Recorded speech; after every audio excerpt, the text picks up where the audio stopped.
Turkey was formed in 1923 after the so-called War of Independence against, among others, Greece, Britain, and France, which had occupied much of what was left of the Ottoman Empire. The War of Independence is often described as a patriotic war where Ataturk saved the Turkish nation. The war was mainly fought by non-Arab ethnicities, the two largest being Turks and Kurds. Having been an integral part of the Ottoman Empire, the Kurds participated in the war against Greece and other countries. Initially, the war was marketed as a religious war, where the Muslim identity was under threat.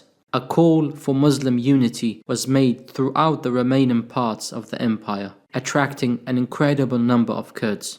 Once the war was over and Ataturk came to power, he abolished the Islamic laws in the country.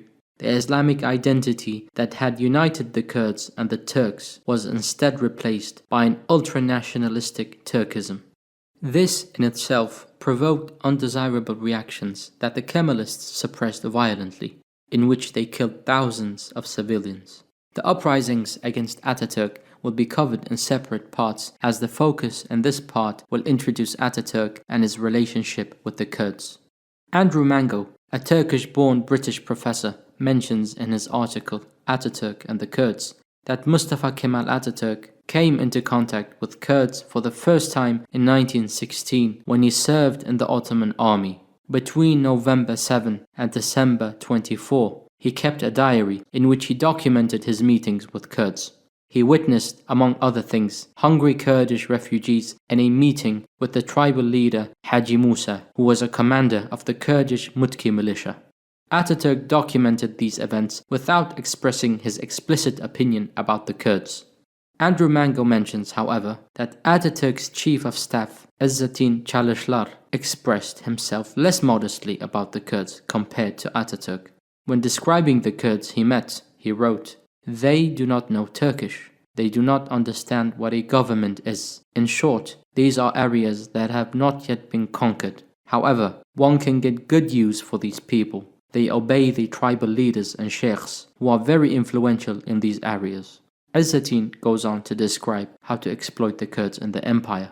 He says, "One must gradually establish a military organization among the Kurds. One must begin by establishing units among those who are already more accustomed to the government and who are friendlier."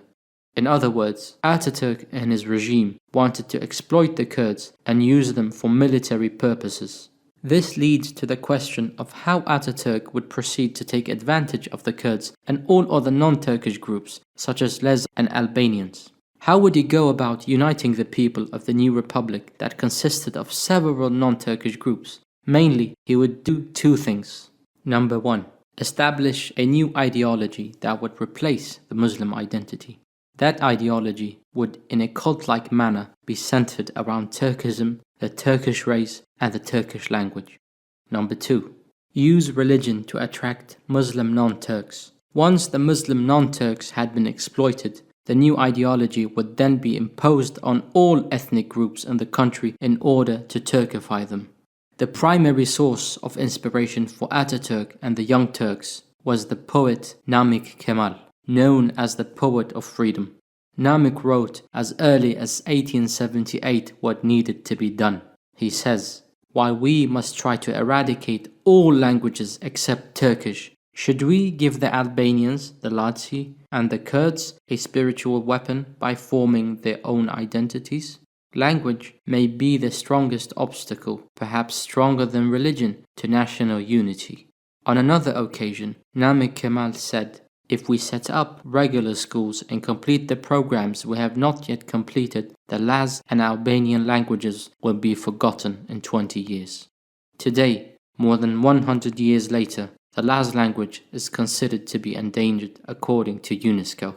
This fixation with the Turkish language and Turkish races would shape Ataturk's rule. His famous statement, "Ne mutlu Türk'üm diyene," lucky is he who can call himself a Turk, is one of several examples that highlight the kind of Turkish supremacy that was forced on all other groups. Ismet Inönu said, "We are frankly nationalists, and nationalism is our only factor of cohesion. Before the Turkish majority, other elements have no kind of influence. At any price, we must Turkify the inhabitants of our land and will annihilate those who oppose. Another example is a statement from one of Ataturk's closest men, Mahmud Ismet Bozkurt, the Minister of Justice. He said, "The only lord in this country is the Turk. Those who are not of Turkish descent have only one right in this country, the right to be servants or slaves." All friends and enemies, even the mountains, know of this truth. Having heard these racist remarks, how can one not think of anything but Allah's statement in Surah Al-Hujurat, where He says, يا أيها الناس إنا خلقناكم من ذكر وأنثى وجعلناكم شعوبا وقبائل لتعارفوا إن أكرمكم عند الله أتقاكم إن الله عليم خبير. Furthermore, let's not forget what our dear Prophet ﷺ said during a sermon. He said, "O people, surely your Lord is one, and your Father is one. An Arab is not superior to a non-Arab, nor is a non-Arab superior to an Arab, nor is a white superior to a black, or a black superior to a white, except in piety." The next part of the series will discuss how Ataturk used Islam to attract the Muslim non-Turks in the country. Please don't forget to subscribe to our channel and like the videos. Wassalamu alaikum.